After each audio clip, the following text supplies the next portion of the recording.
Hello guys, samahan nyo kami maligo sa dagat. Yan. Ang aming Osep nangunguha ng kahoy.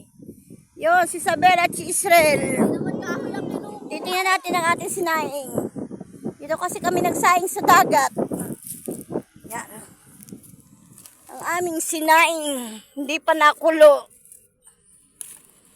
Yan, ang aming sinaing. Tapos yan, mga kasama ko. Nag-shot na. Magluluto rin ho kami ng Diba? Hindi kahoy ang kinukuha. tinola. Yan, titinulahin namin. Baka nakadobo. 2 native. Tinola yan, boss.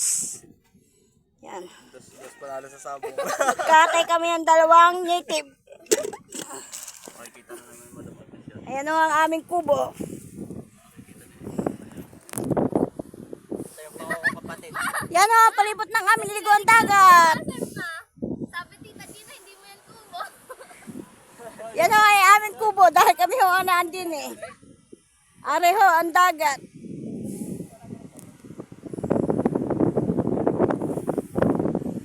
Yan, ang ganda ng mga bulaklak oh.